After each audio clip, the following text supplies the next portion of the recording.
What's up, y'all? Let me take off my glasses so I can see what I'm looking at.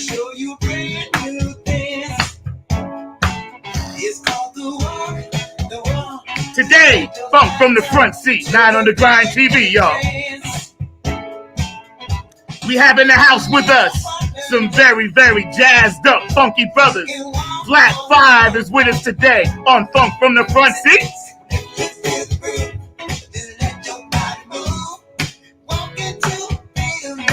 So I need everybody. We're going to walk this one out, all right? New York, you in the house, you walk in today. DC, y'all up there walking today, y'all. Philadelphia, where you at? Pennsylvania, we got you. New Jersey, you heard? What's up? Flat 5 is in the house. I know Tony Cam and them are digging it. Detroit, Minneapolis.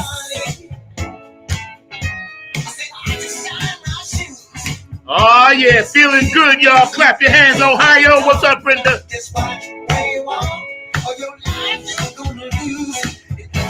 Here we go, y'all. Let's walk it out.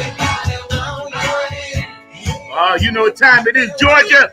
What's up, Q&A? North and South Carolina, where you at? Virginia, what's up? Oh, feels so good, y'all. Florida, you know we got you. Louisiana, you know we got you. Oklahoma, you know we got you. Utah, we got you. Kentucky, we got you. Snap your fingers like this. We're going to walk it out. Flat 5 is with us today, y'all. Woo! Nevada, I got you, boo. Utah, you in the house. You know how we do. California, yeah. Hawaii, what's up? Samoans doing the Humpty Hump, gonna walk it out. Japan, what's happening? Tokyo, I'm Young High, say yo. Canada, y'all walking it out. Alaska, you walking it out. Egypt, Dubai, India, y'all walking it out. Woohoo! Funk from the Front Seat, 9 on the Grind TV. Flat 5 is in the house with us today. My producer, Mr. Mark Lee, is back there making it work, y'all. We're going to walk it out, y'all. What the hell are we fighting for? We're going to walk it out, y'all. 1, 2, 3, 4. What the hell are we fighting for? What are we fighting for, y'all?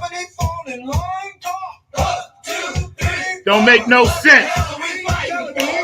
Let's just talk it out, y'all, and walk it out, all right? Australia, Germany, I got you, England. Let's walk it out. Snap your fingers. Come on, come on. Bayshore, Long Island, I got you. Staten Island, New York City. Say ho.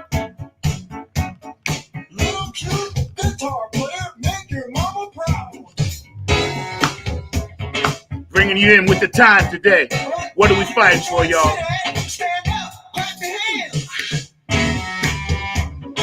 What's up, Bootsy? What's up, Patty? I know y'all watching. Right here in North Carolina, we got you. Put on my glasses so I can see what we looking at today. Flat 5, my funky brothers from DC's in the house. Virginia's in the house. Dr. Brookenstein, what's up, baby? Yeah, I know. We know about that Ukraine thing, baby. Y'all stay active on the chat line for me, all right? Some of y'all ain't clapping out there. It's okay. Feeling good? Hey, yo, Mark, you feeling good back there, brother? I see you rocking. Woo! What's up, Taylor? I see Eric back there. I know Josh is rocking it out. What are we fighting for, y'all? Come on, come on, come on. Funk from the Front Seat is upon you. Flat 5 is in the house. And these brothers, yo, they really got it going on. They're fire, y'all. We don't like New Wave. We don't like television. Let's walk. Let's talk. Talk it out.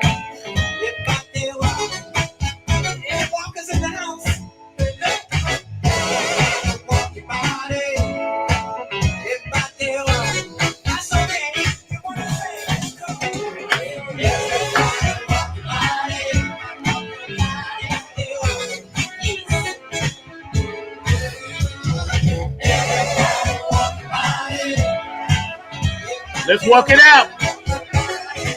Right now, live before you, Funk from the Front Seat is proud to present for the first time on the show, my good brothers.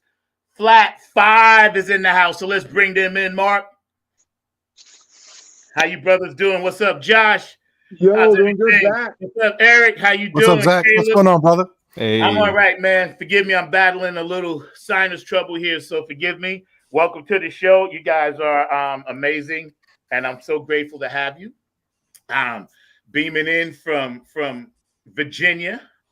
Everybody is looking forward to this. You guys have, I've had the privilege of working with you guys. A few of you with Tony Cam, so that was dope. And I'm going to let you guys go around the room for a minute while I pop off. I just got to grab something, and I just want you guys to introduce yourself to the audience, and tell them a little bit about yourselves. And I'll be right back. All right, my name's Josh. I started Flat 5 years and years and years ago. I'm lucky to work with everybody I work with. I play trumpet, I write, I arrange. I do just about anything they need me to do just to keep this thing going. I'm Eric Hollingsworth, the bass player for Flat 5, educator, musician, performer, just laying down the grooves, trying to keep it going, man. Yeah, my name's Caleb Michael Gordon. I'm the guitar player of Flat 5. I pretty much just do my part as I'm told, try my hand at composing and do my best not to embarrass everyone else. I love former that. New guy right there. Former new guy. Former new guy.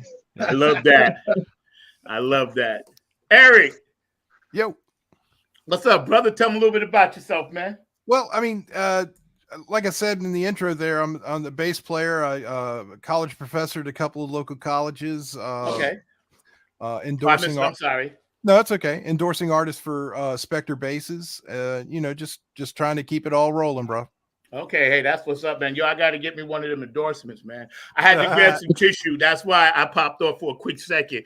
But Caleb, real quick, you said you just do what you told. That's so funny, man. Hey, man, sometimes you gotta be willing just to do what you're told. Hey, true funk soldier. Foot soldiers. I love that, man. I love that. I love that. I love that. Thank you guys for all joining us today. You guys stay active on the chat line.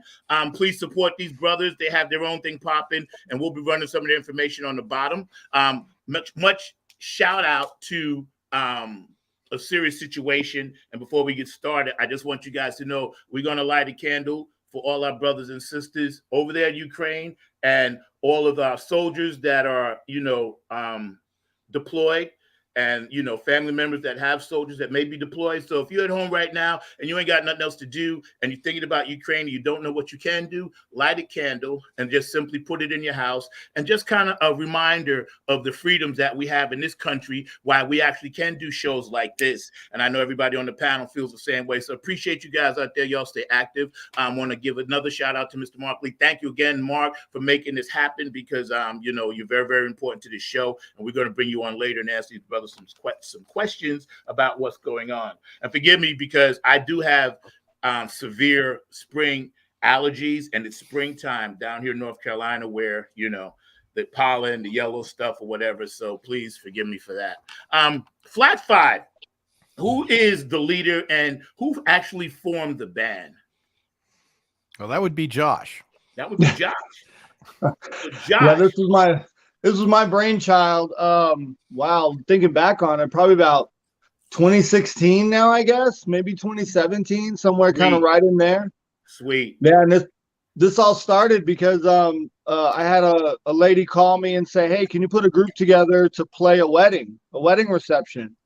And so I reached out to let's see, Matt Billings, who plays keyboard with us, and then the other two people I reached out to are no longer with the group. And we did that, and in the middle of that, we had somebody come up and say, "Hey, can you play our wedding?" A few months later, and I turned around to the rest of the guys and I said, "Hey guys, I guess we're a band now." And it's like, we got to come up with a name now and everything. And then from there, we added. I knew I wanted another horn. I pitched the idea to the guys, and we added Justin Berkeley on tenor sax, and we just kind of went from there. And the idea was we wanted to play music that everyone loves to listen to, but no one really gets a chance to hear it. You know, we don't want to play "Fly Me to the Moon" like we've all heard a billion times. We want to play, stuff our way. We wanted to be very conversational in the music we do, and we wanted to have extended solo sections or just extended sections where we're all kind of communicating in a group kind of atmosphere. Right. And right. that's the songs we chose, and it's all originals or original arrangements or just more modern stuff from artists that we all love, and that's what we've been doing since. Right.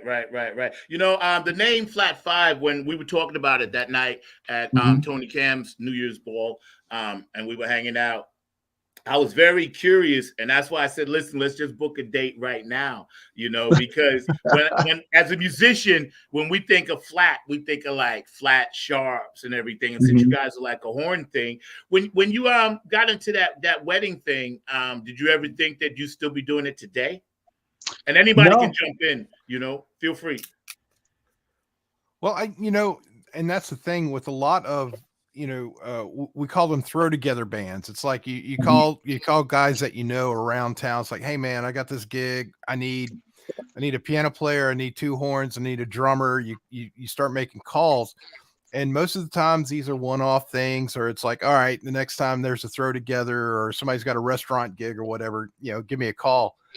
To actually find a group that, and I'm second generation bass player. I replaced the original bass player. Right. And one of the things that really got me into playing with Flat Five, it's, we have a standing rehearsal. It's not like the normal jazz situation where you show up with a real book and everybody's reading the same page of music, but you never really get to go in depth with anything. And now with Flat Five, I think I've been with you guys since 2017 now, I think. Probably right around there. Yeah, 2017, right. 18. And, we have standing rehearsals. So you not only get, the music, but you get to go in depth with the people around you and know how to support them. Like for Caleb, he's both a rhythm section and a soloist. So he kind of understands when I say we got to be in a position to support the other musicians, and you can't just do that off the fly. And you get that in-depth feel of, kind of knowing what Josh is going to do. So you can say, all right, if I know Josh well enough to know he's going to do this on his horn, let me do this on my bass to support that, or to be contrary to that, or whatever with that. And that was the biggest thing in joining this group. It was like, I'm going to get a chance to actually learn the music at such a depth that you can predict what's going to happen sort of with your bandmates, or at least be prepared for it. Yeah. Caleb, how long have you been into the jazz thing? Was that something that you kind of just like knew you were going to be in, like destiny? Like I always knew I was going to be a funkhead just from word go. I literally almost fell into a cesspool when I was 6 years old, and my father literally grabbed me out. Straight up, just true story. Literally. Wow. And so I knew then my life was going to be pretty funked up. You know what I'm saying? I almost fell in the turds. Straight up, man. At least funky, if not funk. At least funky. I was going to do something funky, But Kay, I wanted to ask you, man, like when you started working with Josh and with Eric and with the other members of your thing, and it felt natural. Most great bands, and you guys are a great band, always come together organically and naturally. Did you feel that way about it, bro? Yeah, it was. So I didn't. Could you turn up your mic a little bit? Yeah. Thank you. So I really wasn't in the jazz scene until I got to college and studied with my professor. Okay. I was more oddly in a metal phase at that time. I was entering school, which was kind of odd. But and then now I'm like completely left park from there. So Yeah. well, I guess not with earmarks, maybe, I don't know. Yeah. But but yeah, I was asked by a buddy of mine to fill in for their chordal place because their keyboard player was out for the gig. So it was the Boonesboro Club or whatever it was. Yep. Yeah, Yep. yeah. We I sat in with them, and I'd been rehearsing, and they had given me like a list of songs. It was like, hey, these are the songs we'll run over in rehearsal. I was just like, great, sounds good. So I chose like the most terrifying one so I could come out strong. Oh yeah. And then I got to the rehearsal and I practiced that one the most of all, and they were just like, oh yeah, we're not gonna do that one. We did. I don't remember that. It was oh my gosh. It was a minor blues form, Moongerms. Oh yeah. Okay. Yeah. Okay. I don't I think tried we've to- ever played that, to be honest. I tried so hard to redo those chord voicings on guitar because it was written out for piano, and I was just like, I think I could do that. All right. Well, Uh, guys, that's on the next practice list. So It was fake though, Right? because apparently what you were supposed to play for the audition, you was meant to play so you could get in the door with that. You know, that's how it is. It's fate. You know. Yeah, but it worked out. I mean, I felt pretty natural. As a guitar player, it's kind of a weird area when you're a solo player and a rhythm section player because, especially when there is a piano player, you kind of are in this area where you need to play your horn lines right, and then but you also need to stay out of the way of the piano player who's really the chordal player going on. Yeah. Josh, when you met these guys and it became this organic thing and you realized like, hey, this is going to turn into something after those weddings or whatever, man. Did you immediately start sitting down with these gentlemen and start writing your own original stuff? Or were you guys in the beginning just kind of pulling from other things that you like to play? it was kind of a combination where I didn't really bring in any of my originals that I had for a while. And then I've written some new ones since, but at the very beginning, what I would bring in is some original arrangements I had done, or I would take something that I've heard off a CD or a record or a version that I really liked of the song.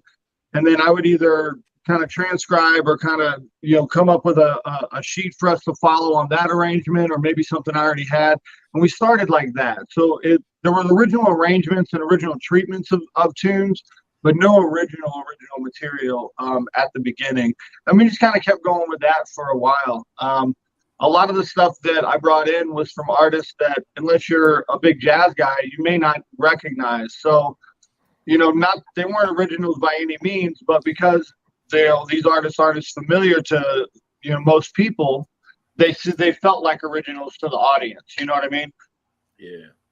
It's funny because when I first met you guys, I never would have known that you were into that jazz thing till we sat down and talked, and not because I didn't think you weren't great players, but it's only because, it was such a dichotomy when you said, hey, we're doing this thing. And I'm like, okay, they got another funk kind of thing happening. They said, no. We're our own thing. And I like that because all the elements of music are stirred up and mixed up in that jazz funk thing. And I know, it's appreciated by your audience when you guys reach down and play stuff that they haven't really heard before, because that's what sometimes I think originality is about. A lot of bands, they want to cover this, cover that, and that's beautiful. I've done it. But sometimes when you can reach in and grab something, they're like, wow, they grabbed that, Eric, tell me really quick, and I'm going to go around some of the people that influenced you when you were first picking up your instrument, and how you approach that with what you learned from them. Well, I think, I grew up, I actually went to college as a cello performance major. Wow. And switched to bass late in life. And actually it was my instructor, Alan Weinstein, who's a professor at Virginia Tech now with their strings program, that said, hey, you play bass a little bit. Why don't I need a bass player for the jazz ensemble in college. And I went to Roanoke College here in the Roanoke Valley area. And he says, now these are the tunes we're doing. I need you to go up to the Fine Arts Library and listen to these albums. and he threw, all the Miles Davis stuff at me, the early Miles stuff, just the standard classic jazz that we think about today.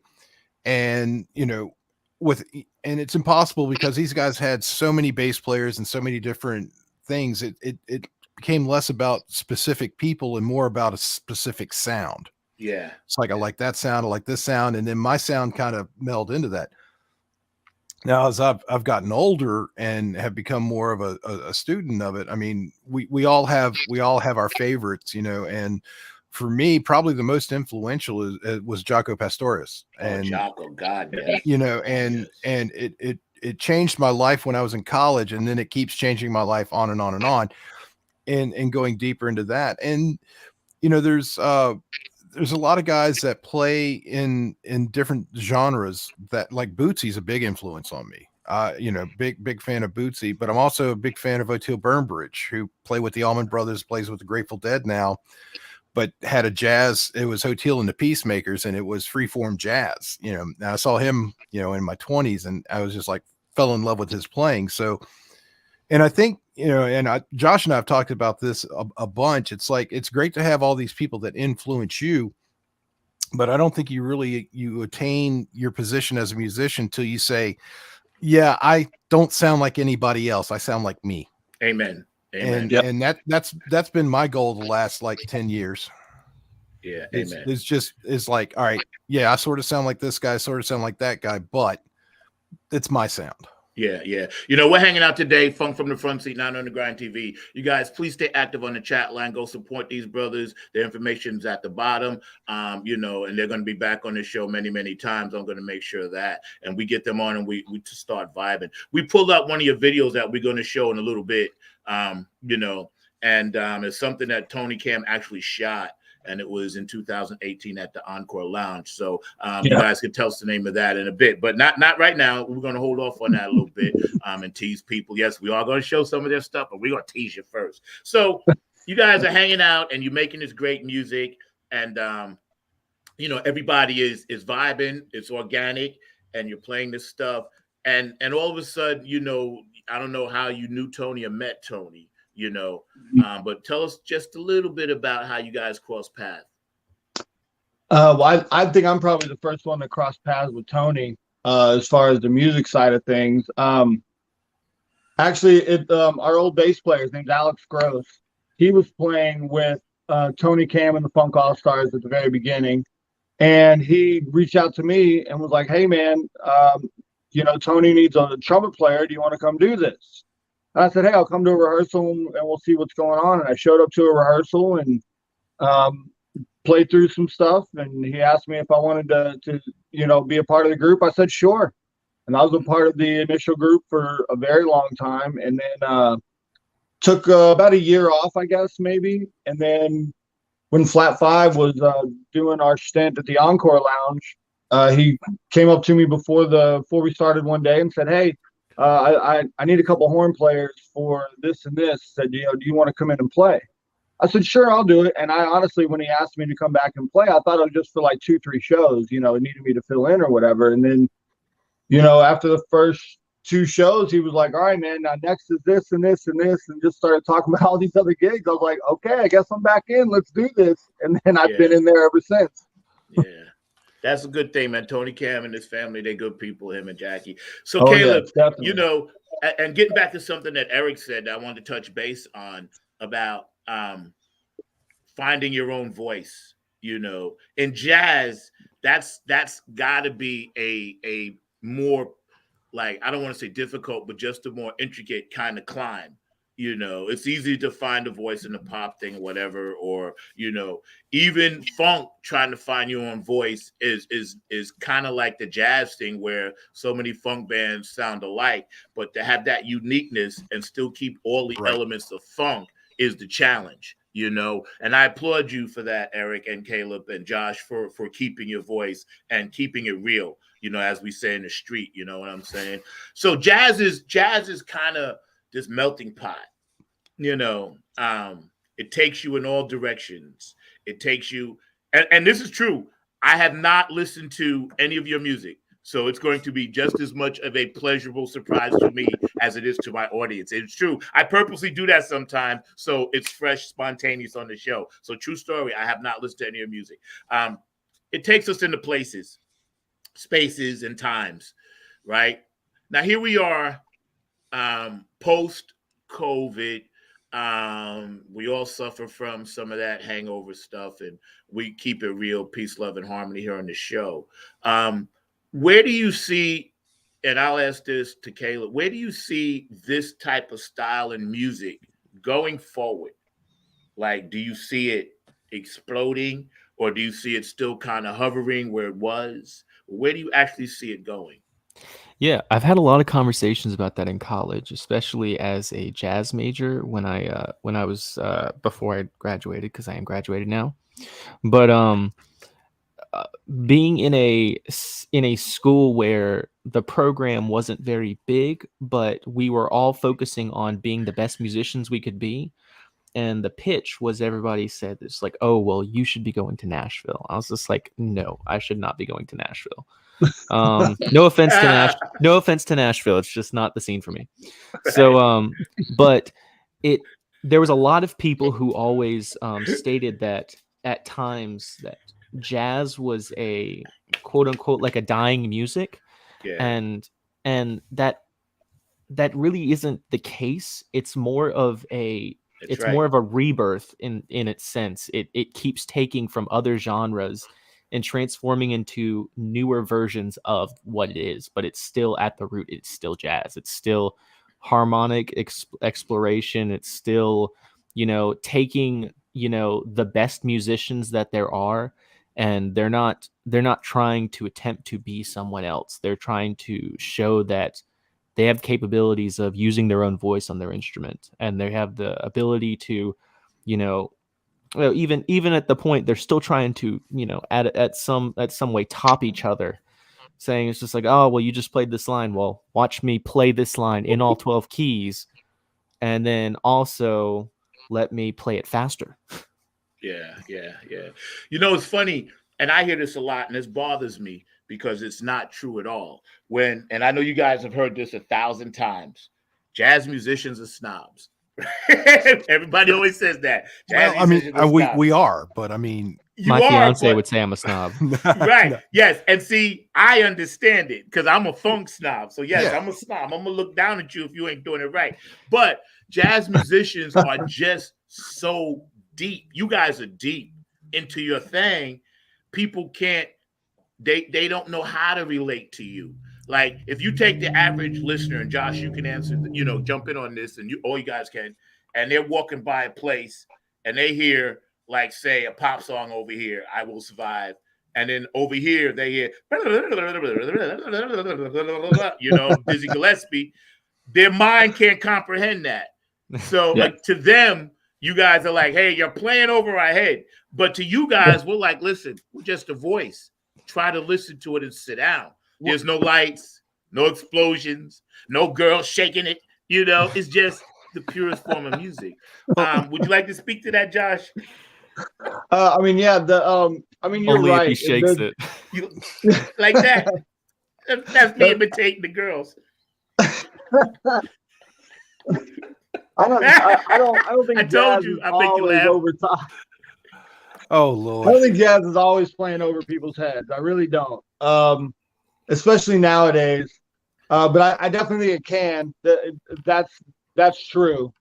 And sometimes it just takes listening to it. Sometimes people just don't want to sit and give it a shot, because a lot of times somebody will just sit down and listen, and they'll be like, "Oh, that was actually pretty cool what he did." But if you're just walking down the street, it just sounds like what you said. It just sounds like somebody's running fingers and not doing anything, Yeah. So sometimes you just got to sit and listen to it, Whenever I was growing up, one of my teachers told me that the jazz guys are always the best musicians in the room, because they can play classical, they can play funk, they can play pop, they can play Latin, they can play jazz, swing, they can play everything because they have to. So, yeah, like in your analogy, that person walking down the street hearing I Will Survive, I guarantee half that band is jazz guys.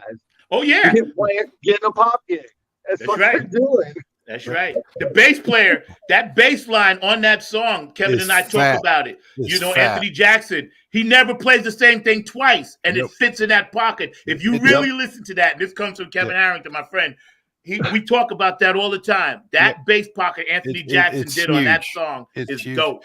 But It's just to tag on with what Josh was saying, and sometimes, you know, I played in a, you know, I've done the, God, I've done just about everything you can do in music, I guess, you know, performance wise. And I played with a blues guy one time, and I said, "Are you sure about this song? Is it good for an audience?" And we got into the discussion about the audience, and I was like, "Well, how do you find your audience?" And he goes, "Well, you don't. You just play the best you can and do what you want to do to your best abilities, and your audience will find you." Amen. Now we just did a local show in our home base town of Lynchburg on what was it, Wednesday night? Yep. And it was a ticketed event, and the place was packed. And these are all people that I would say 75% of that audience are people that would come regularly to the event we would have at the Encore Lounge when we were doing our residency there. And they brought two friends and so on and so forth. But if you put out good music and a good product, your audience will find you. That's right. And you just have to stay true to that. That's right. You know, it's funny you say that because Prince, they asked him once, "Hey, you know, you're selling all these records." He said, "Hold on. I never sold one record." He said, "I put out music and they buy it." Exactly what you said, Eric. They will find it. Audience will find it. You know, you guys are amazing. We're hanging out today with the amazing Flat Five. We have Caleb in the house, Eric, you know, and the band's founder, Josh, is in the house with us. And these guys are from Lynchburg, Virginia. And you can follow their music, you know, at www.facebook.com/Flat5VA. So check them out, support these brothers, because again, on this show, we keep it realer than real. We keep it funkier than funkier. Funk from the front seat is the real peace, love, and harmony.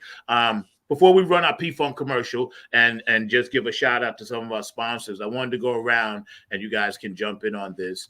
As this music progresses and as you guys grow, you know, do you plan on, now that we're out of the whole mass COVID thing coming up, right?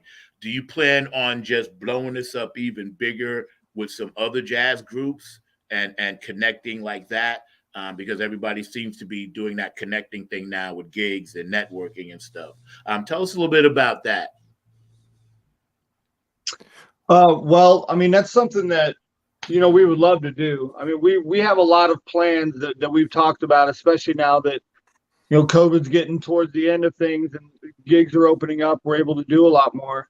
So we've definitely got some big plans. A lot more original music's going to come out. Caleb, we just debuted a tune that Caleb wrote on Wednesday, and it's amazing tune, just great tune. The crowd loved it. I think us as a group really love it too. That'll be a staple in our book for a long time, I'm pretty sure. So, cool. You know, I mean, it's going in that direction. We're working on a few of mine. I know Eric and Matt, I think, have got some arrangements or originals working as well. So we're trying to go more into that direction to make sure that we've got enough to do those things. Yeah. I mean, we'd love to network. We'd love to put on shows. I mean, honestly, I don't want to give away everything that we've got. No, I'm not. Yeah, don't give it away. Yeah, we're definitely looking to blow it up for sure. Just trying to see, you know, how we can do it best. I don't know, Eric, did you have anything? Well, I mean, I was just going to say, you know, we're still like shaking off COVID. And as we all are. And you know, as we look at venues in our immediate regional area, and then, you know, and up and down the East Coast as we're starting to branch out, there's really, you know, everybody's in that same boat. We're all just like we've got 2 years of pent up energy, just ready to get it out there. You know, I think we did like 2 live feeds and a couple of concerts over COVID that were like, you know, not anywhere near what we would normally be performing. And I think that's pretty much, you know, everywhere. And, you know, again, you know, not to be a downer about COVID, but everybody is like, making these big plans with that inevitable, but, you know, what if, you know, so we're doing the best we can to get our stuff out there, and not just performance wise, you know, we're in the process of producing our own podcast. We've got that coming on board here soon. Yep. We've got other ideas for recording projects, multimedia projects, all these different things to get our sound out to as many people as we can, so that we can offer that live stuff again. People are going to want to come and see it and get out for it. Yeah. Really quick, podcast. You know, you can have me for a guest, right? You know, you can bring me on. We were counting on it, right? Hey, I'm in there, definitely. man. I'm in there. First guest right there. First one. Podcast, I gotta be in there. I can do some stuff.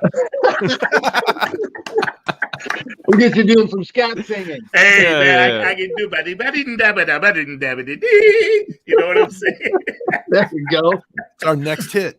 We're hanging out today with Flat Five, my funky brothers from Lynchburg and Virginia hanging out. Right now, we're going to run our thing. I love to hear Mr. Keith Jackson say what he has to say to all you funk heads out there. Thank you, guys. On the second half, coming back with these brothers, we're going to get into some deep stuff, and we're going to peep out one of their videos, and they can tell us a little bit about that. Mr. Mark Lee, is Keith Jackson in the house? Is he around? Tell me. Hey, this is Keith Jackson with P-Funk Radio, inviting you to check out my brother Zach Robinson with Funk from the Front Seat. Saturdays, 12 noon on the East Coast and 9 a.m. on the West Coast. It all happens on 9 on the Grind TV and also on YouTube. Great guest, great conversation each and every Saturday. That's Funk from the Front Seat with Zach Robinson on 9 on the Grind TV and YouTube. Check him out.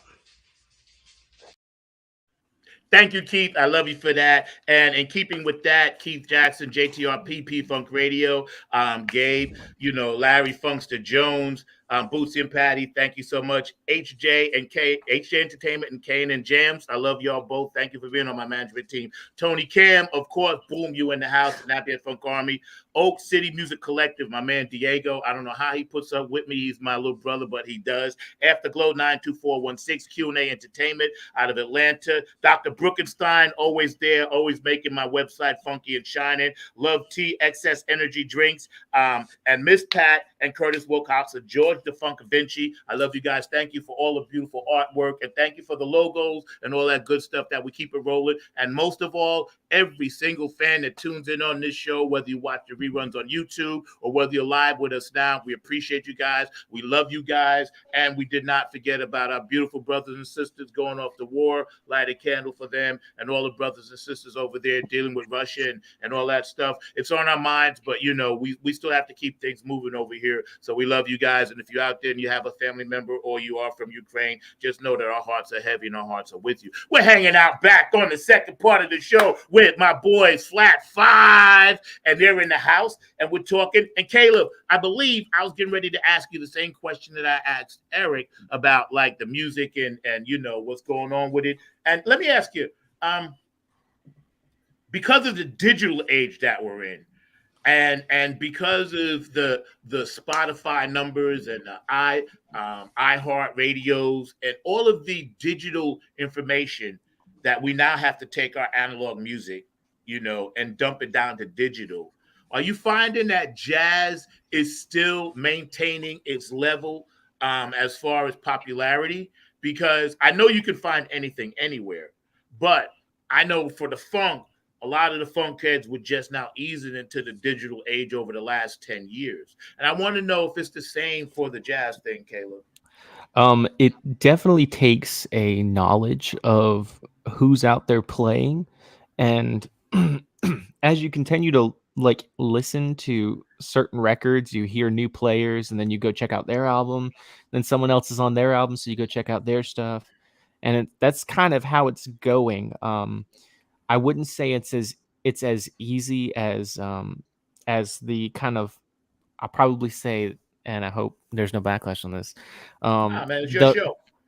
I hope the flood of like simple self-produced music nowadays, like lo-fi loop tracks and stuff like that. There's people that just flood the market with lo-fi loop tracks and they play pentatonic scales over it, and everybody's just like, wow. It's just like, man, I can't believe it took you a whole 45 minutes to make. Well, There was the shade. Yeah, there's the Let's shade. dig into this, y'all. Let's dig in. Go Right, ahead, right. Eric. Well, dig in. I mean, well, following up with that, I think that jazz has always been like, to me, jazz is like, and follow me on this analogy, is like NHL hockey. It's always there. It's always got support, but it's never the main thing. Yes. But there are diehard people that are going to wear their jerseys to every game and freeze their asses off when they go to see a hockey game. That will just do that. But it's never going to be NBA basketball. It's never going to be NFL football. And I think the jazz, the folks that follow jazz, and they're going to know a bit more than, like, say, a pop fan's going to know, although pop fans know a lot. And I'm like Caleb, I don't want the backlash. It's a viable, That's all good, bro. It's a viable music. I love me some pop music. I teach out of college. I teach guitar for part of my gig, and I got to teach some crap. I'm not going to lie, but it's enjoyable. It's good. It's ear candy, and I get what it is. But I think when you get to the idea, and I think this is a lot in the three genres that I really think that this happens in is jazz, of course, funk. You're either into funk or you're not into funk. And if you're into funk, you're into funk. Yeah. And if you're into jam bands, you're usually into funk and jazz as well. I mean, it's just, those kind of things. And it's I don't want to say it's a smarter fan base, but it's a more accepting and more open fan base in all three of those genres. So you do get the funk jazz crossover, the funk jam band crossover, the jazz jam band crossover, because all of these fan bases are like, yeah, I dig this, and I'm open to hearing bluegrass in 1 minute, funk in the next, jazz in the next. And those are the folks I think that really are driving the industry now. It's not the folks that are happy with what, like you said, iHeartRadio is putting out and telling you what you should listen to and what's popular. It's the folks that are going, what is out there? What is a new and exciting sound that I might not be hearing on over the airwaves radio anymore? I have the perfect example. And it all has to do with the format algorithms that they use. So primarily, my YouTube is absolutely flooded with just different jazz videos, whether it's educational or people, reviewing different people's albums, or, all kinds of stuff like that. And the other day there was a title that I accidentally clicked on for a rapper named Jack Harlow, and then I can't tell you how many jazz videos I watch a day.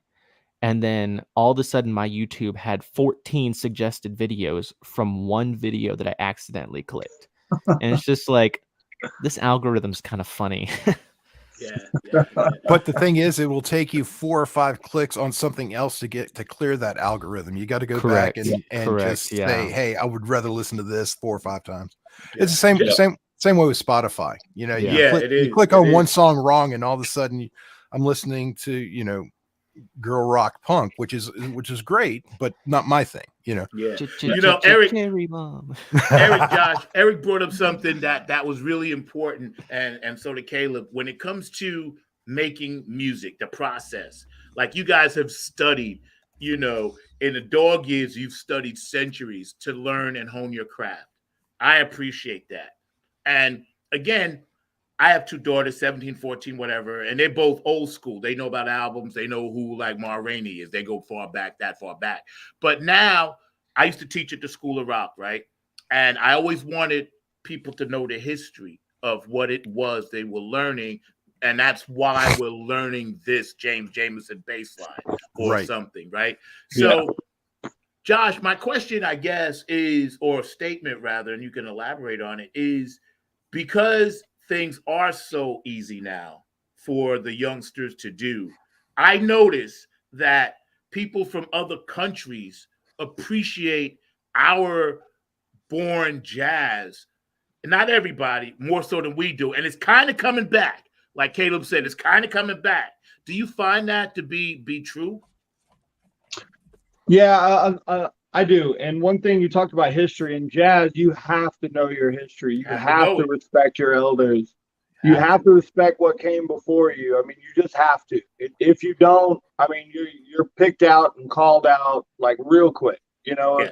I mean, it's very easy to watch somebody's YouTube that hasn't done the work to know the history, and they may play great, but they don't have a lot of views. They don't have a lot of clicks. You know, they're not doing a whole lot. Well, it's because, you know, people listen to him go, yeah, he sounds great running the exercises, but you know, he's not saying anything.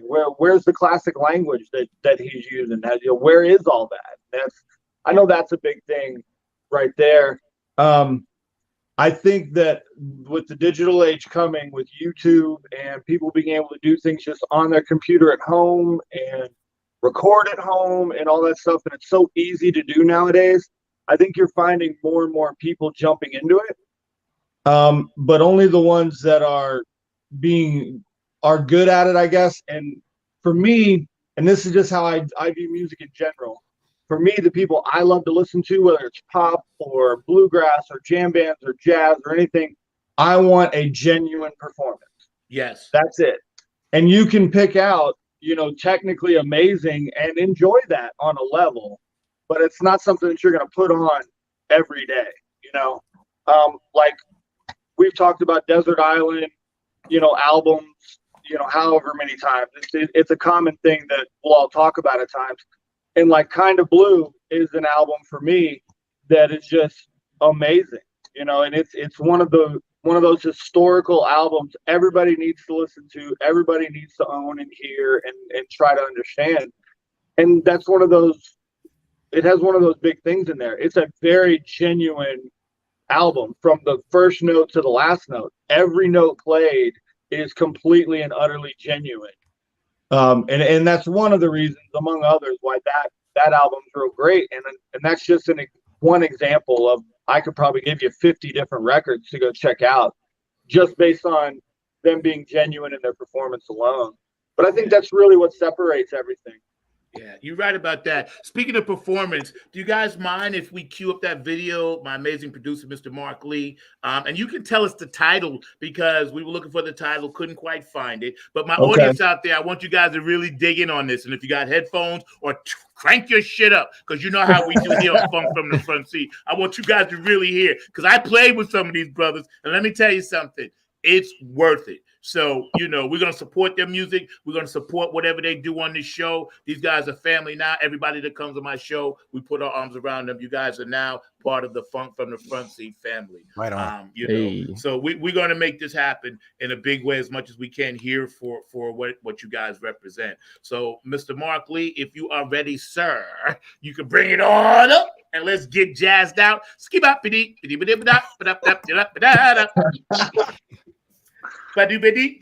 Elephant Was that Donald Gerald Lynn?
Yo, man, Oh, flat fives in the house. Zoning out on that one, man. That was great. Man, that was a long time ago. It was. Fives in the house, man. Yo, so what was the title of that cut? Thank you, Tony Cam, for that. The title of that was Strasbourg Saint Denis. Okay. Who wrote it? Josh? That's a Roy Hargrove tune. Okay. Roy Hargrove, one of the great trumpet players of our generation. Right. Exactly. I know that, it's funny because listening to that and watching you guys, and having stood next to you, Josh, when you was blowing the trumpet, right? I could hear a lot of the different influences, as well as putting your own voice to it, like Eric had mentioned so eloquently earlier, man. And I just really, really applaud you guys for sticking to your guns, doing what makes you feel good, and sharing this new voice to the quilt of jazz and world music in general. It's amazing. Usually by this time, Mark has literally jumped through the screen with his question because he's waving at me now. So Mr. Mark Lee, he got to get on with one. Got to let him in. So I'm going to bring Mark in with us. And Mark, we're gonna chat a little bit. And I know you have a question for these brothers, man. So please join us, Mr. Mark Lee. Glad to join y'all in the conversation. As Zach knows, I grew up on jazz because my folks actually had a jazz radio station in the late 70s back in Warrenton, North Carolina, of all places. So jazz is definitely a music that I am very passionate about, along with the whole sound of blues, because I'm definitely a blues head as well. So definitely was enjoying some of y'all's conversation. And one of the things that you mentioned was a gentleman that I think of as being a legend in blues, jazz, and the funk, that being Miles Davis. So I would love to hear all of y'all's take on Miles, because when I think of Miles, he crosses all the boundaries and all of that. And definitely I'd love to hear you fine gentlemen's take on the legendary Miles Davis. Well, I think first of all, when you can refer to any artist with just one name and everybody knows who it is, tells you all you need to know. And when you say Miles, no matter what your vision of him is, you know who it is. When Josh and Caleb and I talk about, and the rest of the guys, we usually think of the classic Miles, at least here lately with the Kind of Blue show that we did.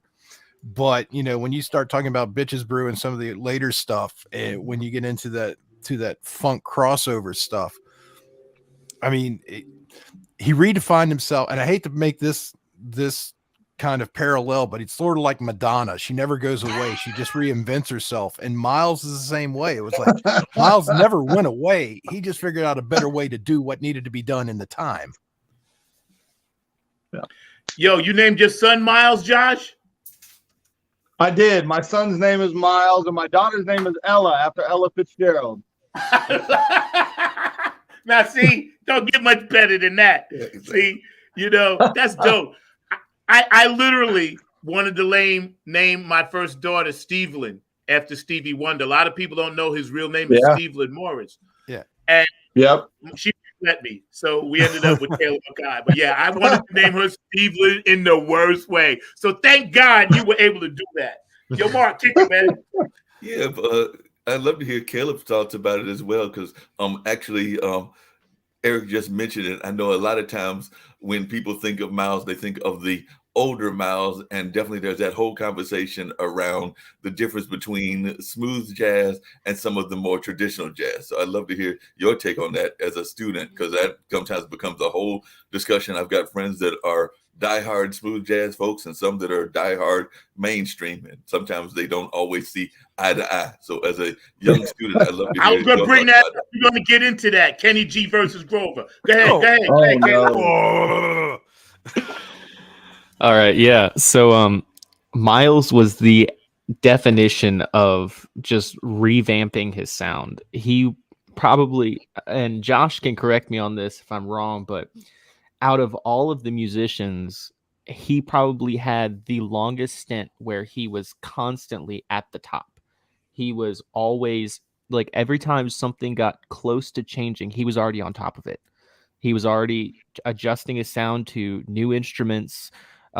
He was getting all of the new cats that were playing, they were all, all part of it, and it was such an accolade to be just part of Miles's band, even if you were just known for being on Miles' band and you weren't like, you don't have to necessarily have your name known. You just have to be, oh yeah, I used to play with Miles. Everybody's just like, oh, you're hired. Yeah. So like, he is the constant definition of revamping and being on top when it comes to most music. I mean, even in his later career with, doing his arrangements of Human Nature and stuff. Yes, like I was that. thinking of that. Yes. Oh yeah, it's incredible. Yes. As a guitar player, it's kind of interesting because when you get to that earlier, like 1920s, 30s area of jazz, a lot of my job is just 4 to the bar and just, 2 feel chunking chords, and that is it. And makes for gigs to sometimes be kind of boring. But, the later on years for Miles, when he started bringing on, a lot of different guitar players like, Schofield and Mike Stern and, George Benson, all kinds of other people, just incredible musicians were able to, listen to how Miles wanted him to play, how Miles wanted them to play. It wasn't necessarily about, he gave them the freedom to play, but, Josh, you mentioned this at the, and I've heard this in a few interviews, you mentioned this at the Kind of Blues show, is that he would kind of give you an idea of what he's looking for, and then he would kind of let you go. It was in one of the interviews of, he'd walk up behind you as you were getting ready to play the take, and he'd say, "You're going to take 4 choruses." Yep. And it's like, that's terrifying. Yeah. It's like when your teacher picks on you and you don't know the answer. But just the whole situation with Miles is that no matter what, he was always available. He was always available to adapt to what was coming. And, that's just incredible. Yeah. Josh. Yeah, well, Miles Davis is my guy. I mean, as you can see behind me here, I got the see. Kind of Blue Miles right there. So I see. I mean, Miles is the guy. I remember being in high school. I was a senior in high school. My high school finally got a jazz band, and I was starting to get into jazz a little bit. And my mom brought me a CD called Highlights from the Plug Nickel, which is the famous 6 CD box set, 2-week stint that his 60s quintet had at the Plug Nickel in Chicago. And it was just the highlights from it, and it's all live, and it's right at that pinnacle where Miles is about to start getting in to like ESP and starting to get into like Miles in the Sky and Fide Kilimanjaro, and he's moving into like Circle in the Round, which eventually becomes Bitches Brew and In a Silent Way. But he's still playing some of the early stuff. It's still got So What on there, kind of, and Stella on there, kind of, that kind of thing. And I heard it, and I just could not stop listening to it. And I was probably 16, 17 at the time, and I just could not stop listening to it. And hearing that record and listening to that, that's what made me decide I want to learn to play jazz trumpet. Wow. And that was it. And I've been a Miles guy forever. I mean, these guys can tell you I've done reading and studying, and I'll listen to Miles all day long. Miles was one of those guys that used to define cool. I've read stuff, and I've heard interviews where back in the probably 50s, 40s, 50s, maybe 60s as well, you would know when Miles was playing without even knowing, because you'd walk into the club and all the pimps would be there. Because all the pimps were looking up to Miles, because they were saying, "Oh, what's Miles going to wear on stage? What's Miles going to do when he comes on stage?" And the pimps were trying to mimic who they thought the coolest guy around was. So Miles, he defined cool. Yeah. And like Caleb said, he was always a little ahead of everything. To the point that there's the famous piano players Keith Jarrett and Chick Corea, both played with Miles Davis. Both of them fought Miles on playing electric pianos. Both of them were saying, I'm never going to touch an electric instrument. I'm just going to play regular piano. And then Miles bought Chick Corea his first Rhodes and bought, Keith Jarrett his first electric piano to play on records with him. Wow. And, I mean, without the Rhodes, how do you have Return to Forever, which is one of the That's right. great Chick Corea fusion? You know what I mean? So it's just, I mean, Miles always changed. He was always moving forward. And I think even when he passed away, he was in the middle of recording a record called Doo-Bop, which is available, but they had to finish it after he passed away. And that's Miles with hip hop artists on it. And so that was before that was really being done as well. So he was always moving forward. He was always, doing what he thought was the right way to go. I mean, he was big fans of like Jimi Hendrix, Sly and the Family Stone, all those guys. Just big influences on him. On the Corner, he said that On the Corner is all that influence is taken from Sly and the Family Stone. Yeah. So I mean, there's just so much of that going on that everyone wanted to play with him, and nobody believed he was calling them when he would call. Yeah. So, It's funny you say that because, and again, we're hanging out with Flat Five, these amazing brothers from Lynchburg, Virginia, here, 9 on the Grind TV, Funk from the Front Seat. My producer, Mr. Mark Lee, jumped in too with his Miles comment. I wanted to add something really fast because a quick story that Miles never really said, but 3 words, when he was working with Marcus Miller, Omar Hakim, and Iron Bullock, and they did that stint where he was doing that live thing or whatever, right? And they said he rarely said anything. And once Kareem Abdul-Jabbar, the basketball player, was a great jazz fan. He loved Miles. And he got a chance. He was so excited. He said he went backstage and he's like, yeah, I'm going to meet Miles Davis. And Miles Davis is going to tell me all of this deep stuff. And Miles looked up and down at him and said, you must have a hard time finding a necktie. So and Kareem was shocked. And that's all Miles said. Then he walked away. He said, wow, you must have a hard time finding a necktie because Kareem was so tall and he had this long tie. So again, it blew Kareem's mind because Kareem wanted some of that stuff. And Miles never gave that stuff, only on his trumpet. And that, like you said, the birth of cool, Bitches Brew and all of that stuff. I have all that stuff on vinyl, right? Because my family collected a lot of jazz stuff. That era of music, and he, like you said, he was changing, constantly growing, putting stuff out there. Who would cover Michael Jackson's Human Nature the way he did? Only he could have played that. Like, if you could give it to 1,000 other trumpet players, it wouldn't have been the same. You know what I mean? That voice that he had on that song was the equivalent to Michael Jackson singing it, which was dope. It was just out of this world, man. Mr. Mark Lee, thank you so much. Hang out, Mark, because I need you to bring up, and that was part of our Black History for today. So you guys out there watching Black History Month, we're getting down to the end, and these brothers brought the real Flat Five with Josh, Caleb, and Eric hanging out. Mr. Mark Lee, could you bring up our Black History person for this week? Happens to be none other than my favorite basketball player.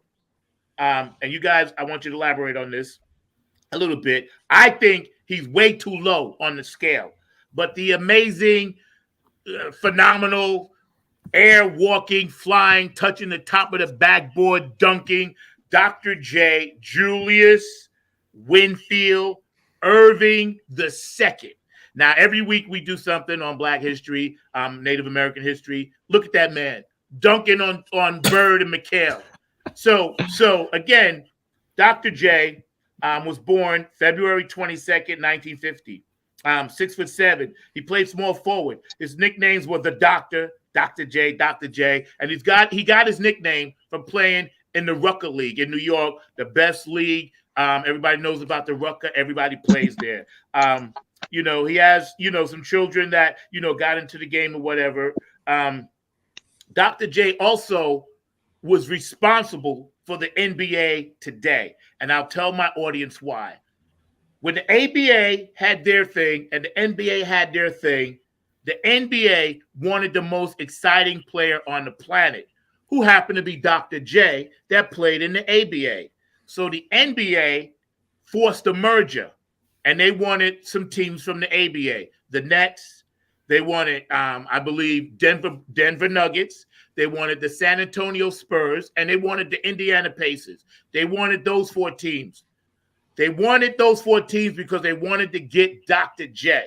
He was the baddest ass out there. Julius Irving. That's right, Dr. B. So when they merged, they brought Dr. J in.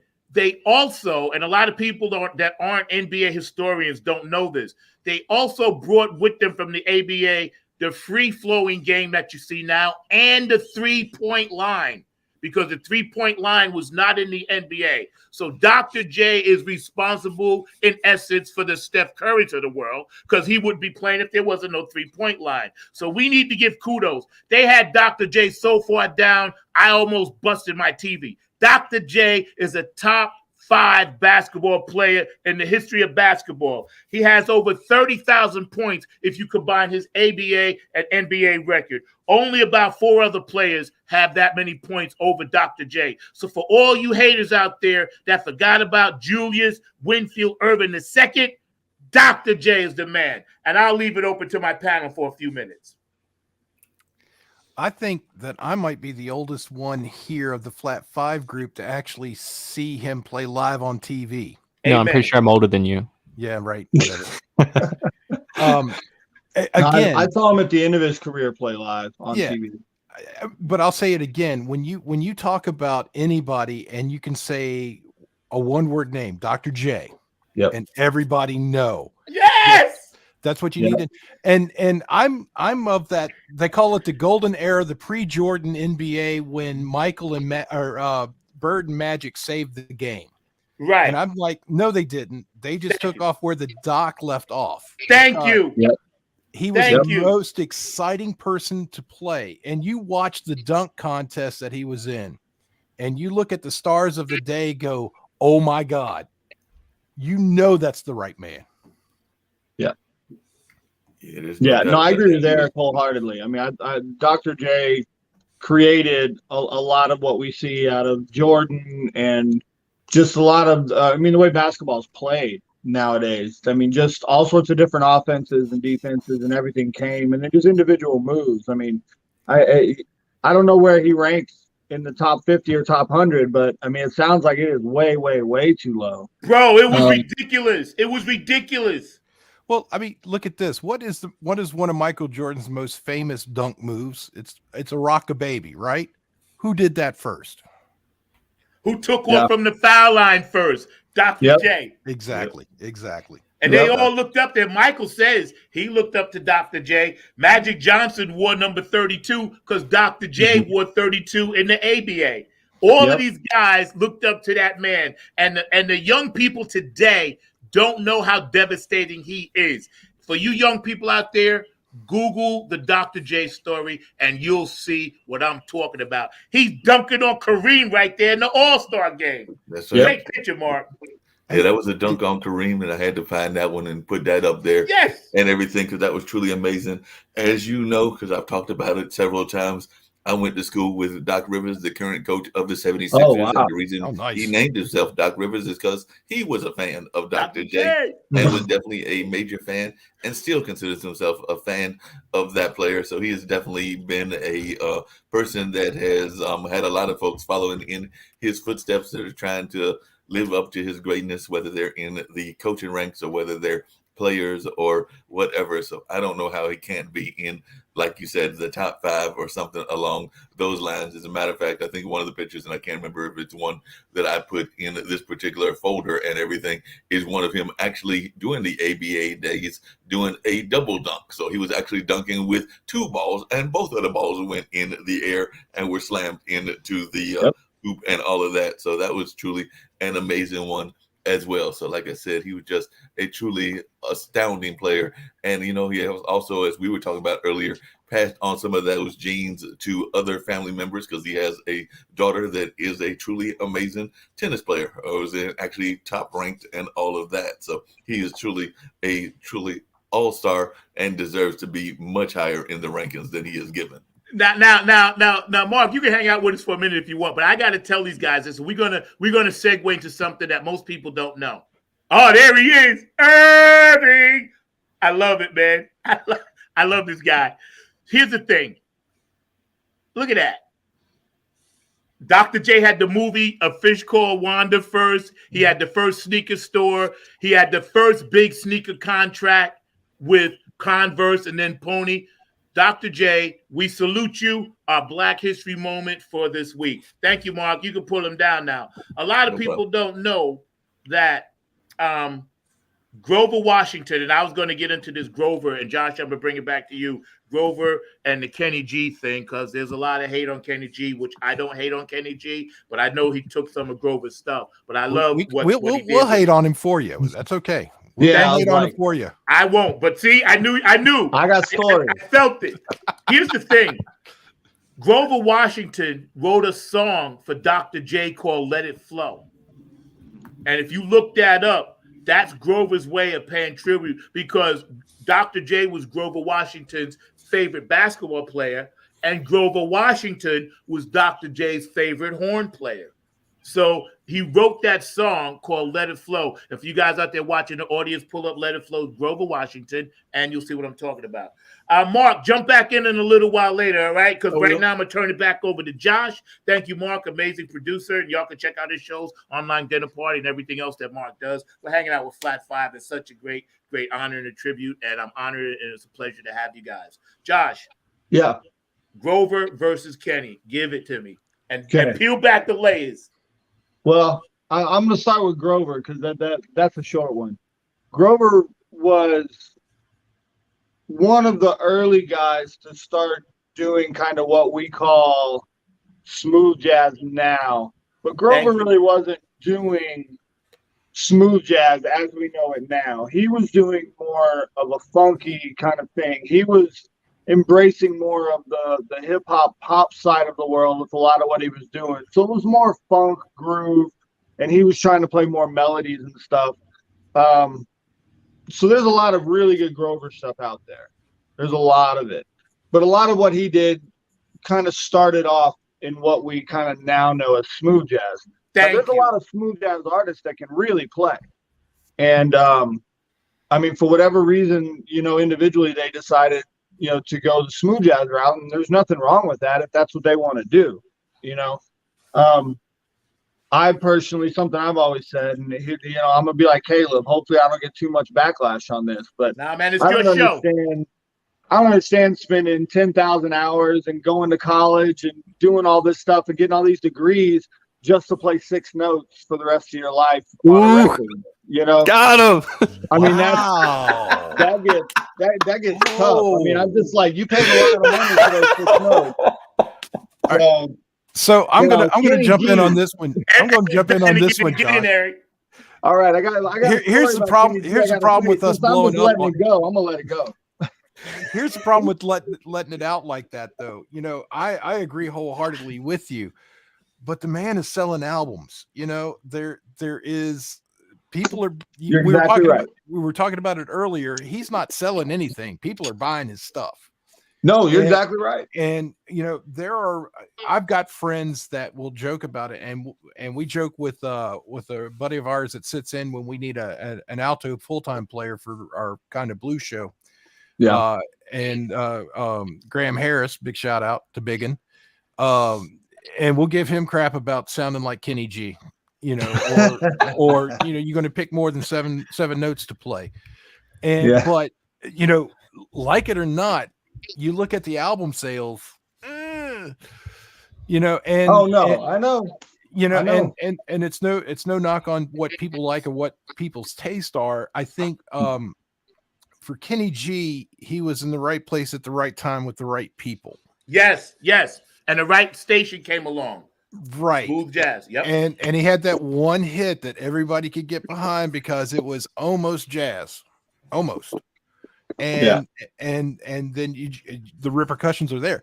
But what I will say is people that will come to me and say, hey, I kind of like that smooth jazz Kenny G kind of sound, and I'll point them to Grover and say, well, if you like this, you're really going to dig this. You're going to like EDM. You're going to like West Coast loft jazz. You're going to like that New York cool jazz.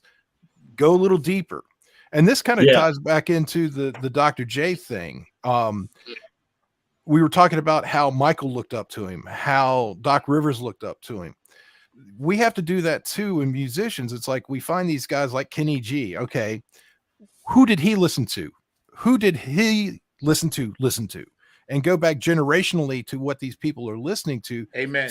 To get at it. And I think that if you use these kind of popish things as an entree into where you want to go, you can get a lot further than somebody that won't even listen to jazz to start with. So I can't knock him wholeheartedly. I can knock his luck. I can knock the fact that he only uses 6 notes, but he surrounds himself with decent musicians and a good producer.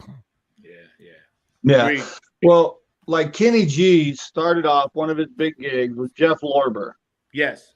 And Jeff Lorber was almost fusion.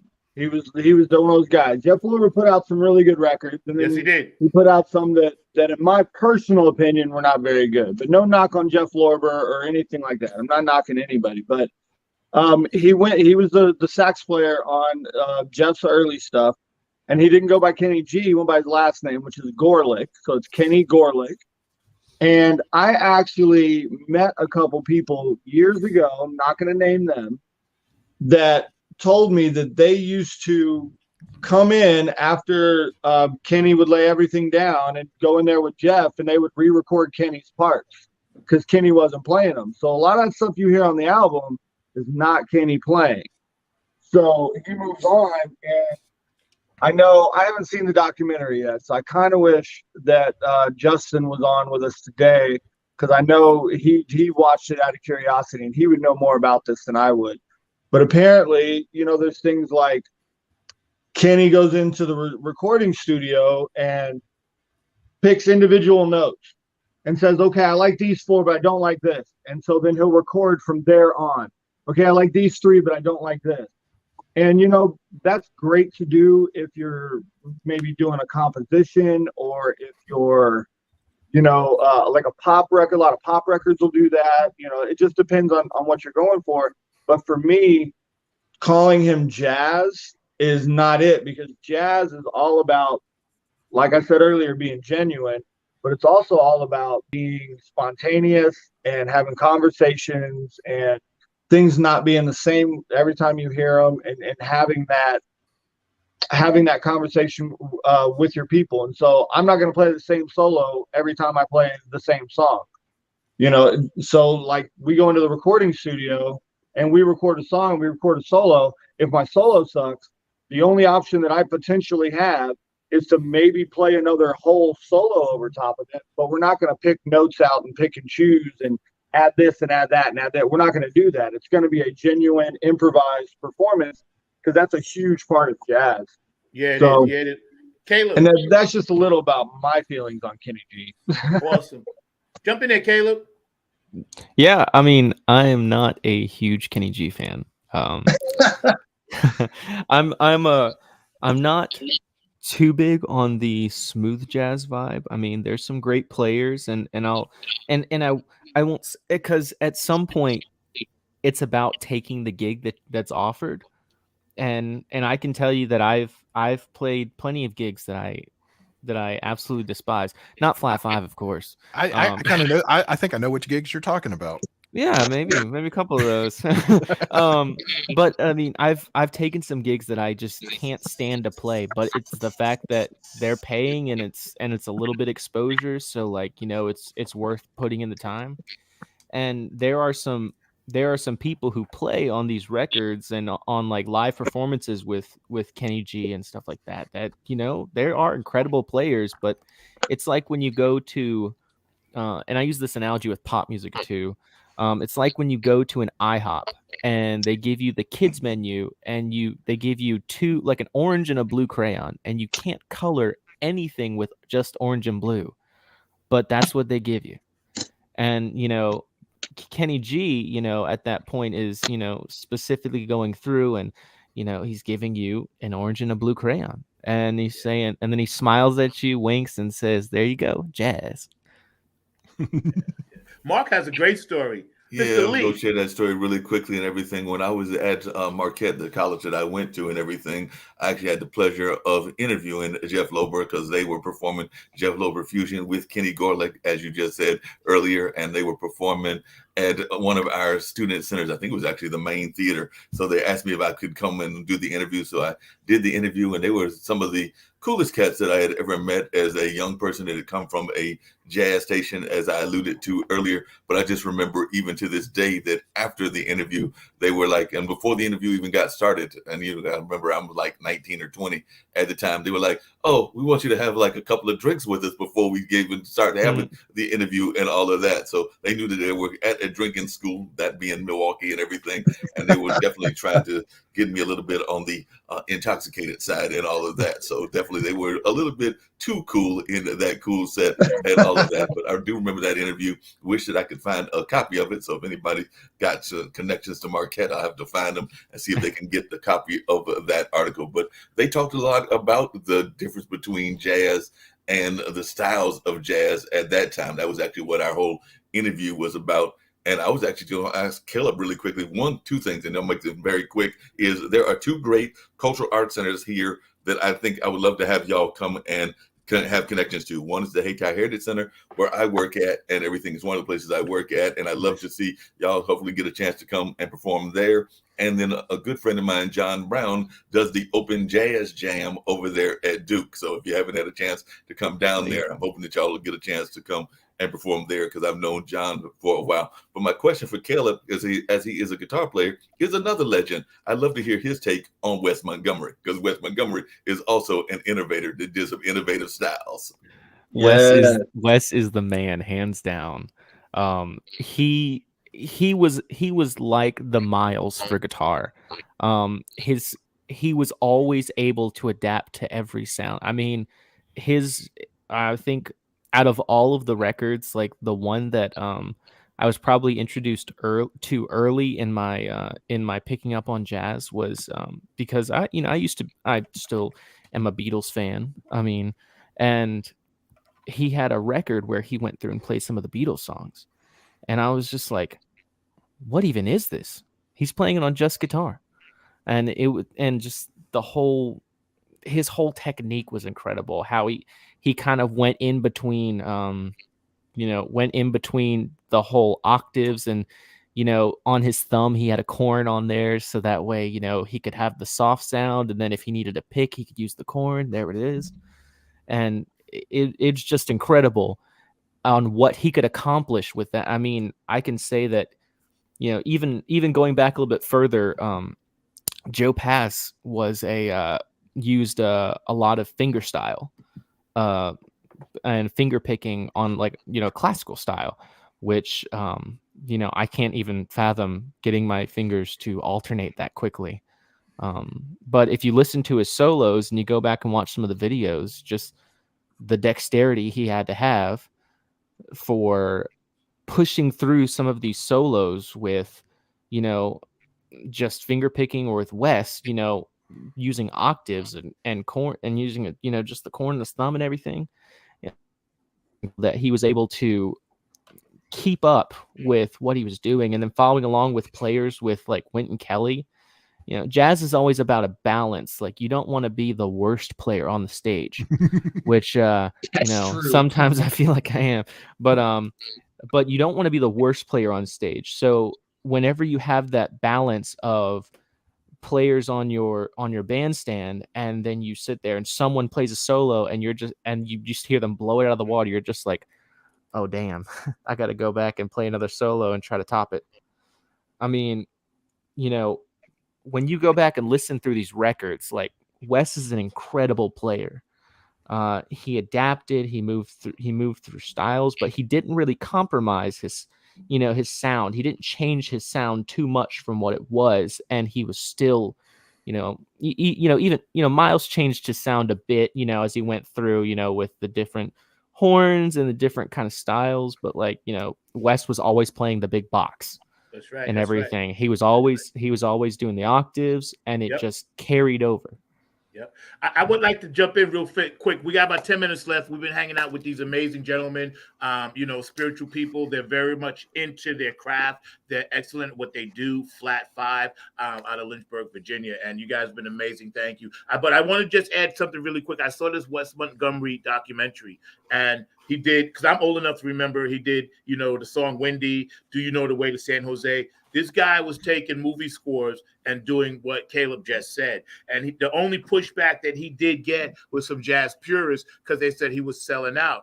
But like Eric mentioned before, he was selling records, and he had taken that sound and made it palatable for people that they could understand it, and they gravitated to it. The first time I heard, Do You Know the Way to San Jose? Dionne Warwick. Then I heard Wes Montgomery play it. I was like, oh, so this is music. This is what we're doing now. So again, an artist, as a musician, a young kid, I recognized it, but that record was in my house.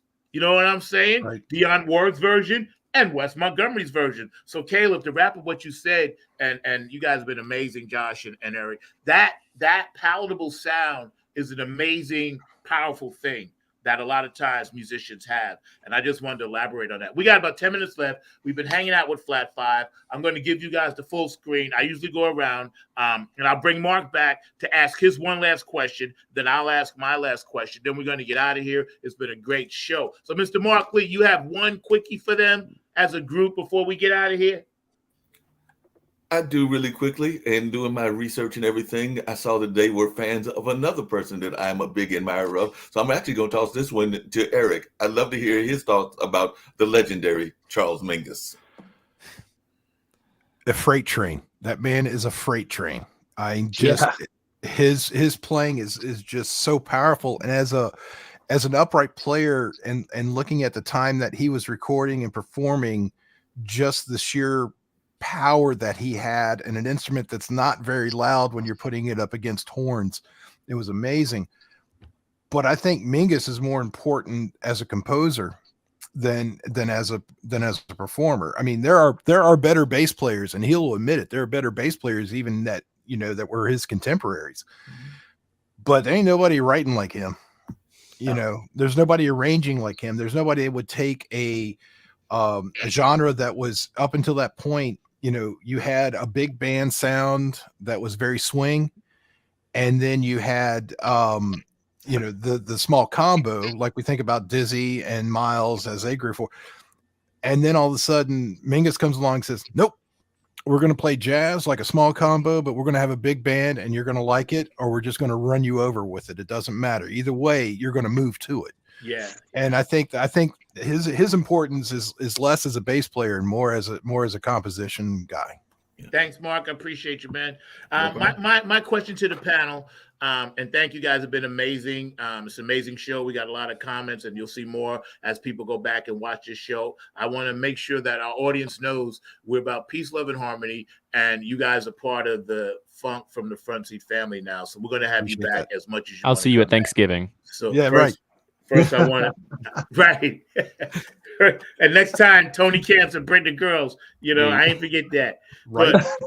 But that's funny. But my question going forward is, I'm always concerned about young people, right?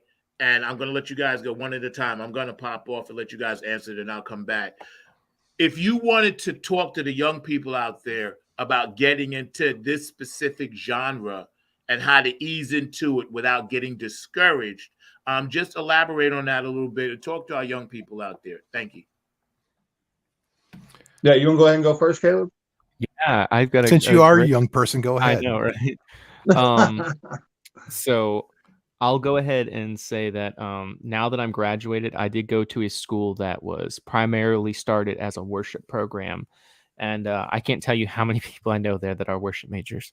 And it's great for them because, they're doing what they love, and that's awesome. But at the surface level of that, there was a cap and a complacency with what they were playing, where people were, we were in classes, and, someone would make a comment that they would, this is a great example, Edwin Parker. we were sitting in jazz improv class, and someone asked in the middle of class, they're just like, why do I even need to know this? I'm going to be leading worship in a church. And the thing is that it's not about where you're working. It's about becoming the best musician that you can be. If you sit there and tell yourself that you just want to cap off your knowledge of something and pick up an acoustic and play in the key of G with a capo and not understand any other chords whatsoever and just be like, oh yeah, well, this is all I need to do, so I don't need to know anything else, you kind of just really, I feel, ruin your integrity as a musician.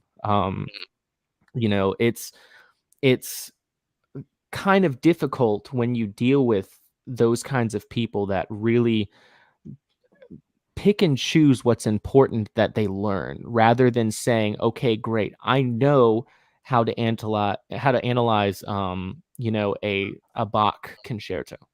I know how to analyze, I know how to analytically write out, phrase diagrams and, change everything into figured bass.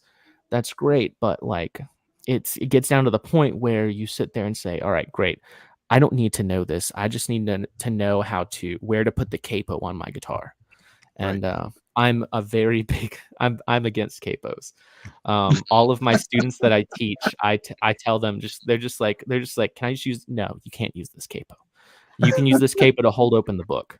Yeah. But Josh, I mean, Josh, what kind of advice would you give? For me, it's all about listening, and it's all about whatever style of music that you listen to currently, and whatever instrument that you like the best, whatever sound you like the best. Go try to see what else is out there, and not just listen to what's on the radio. I mean, I know hip hop's really big nowadays. So from hip hop, you can go into Russell Gunn's ethnomusicology series and his Crunk Jazz Orchestra series, and Roy Hargrove's RH Factor. You can go all the way back to Branford Marsalis' Buckshot LaFunk. I mean, all this stuff is there for you that nobody realizes is there, and it's a matter of just listening. Listen a lot, and if you play an instrument, don't get discouraged. Listen a lot, and then try to copy. Listen to a TV commercial and try to copy the melody. I mean, that it's just that easy.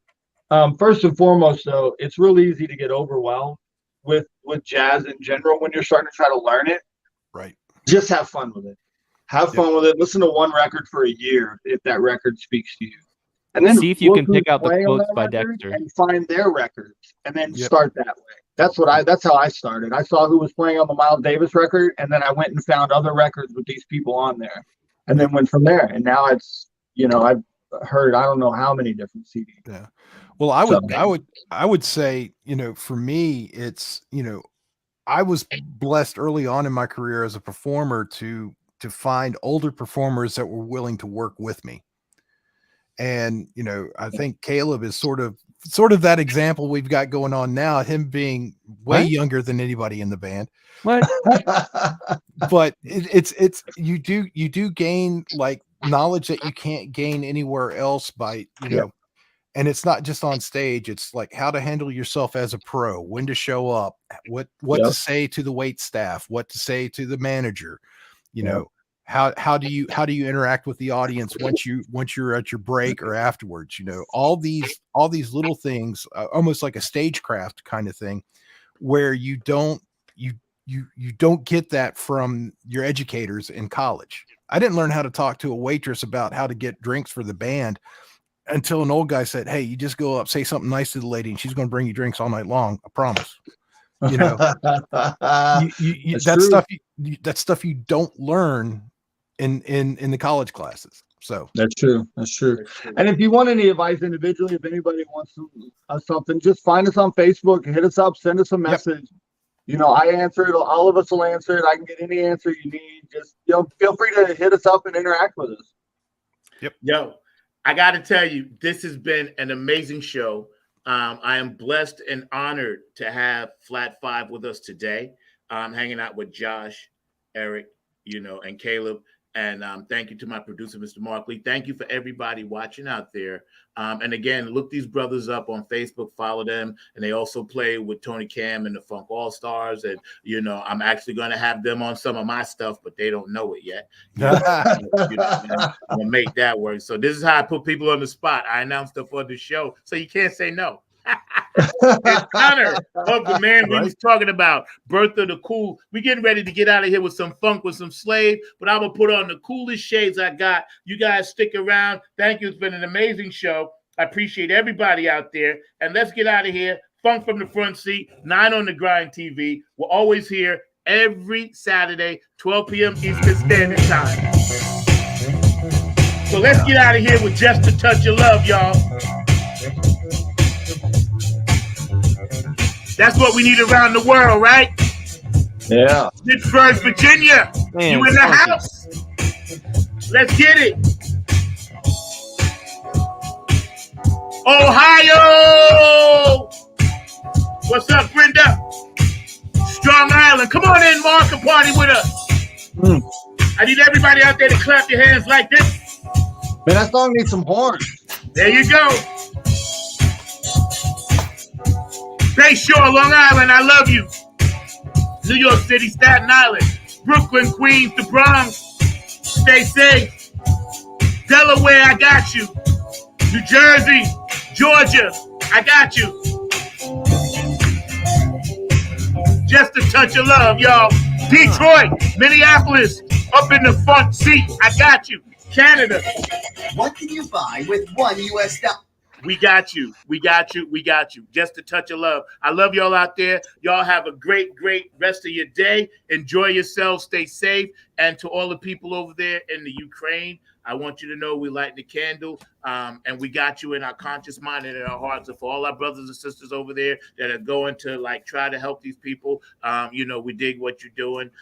You know, I'm against the war, but we dig what you're doing. So I'm gonna get out of here on that note. I will see y'all next week. Be safe.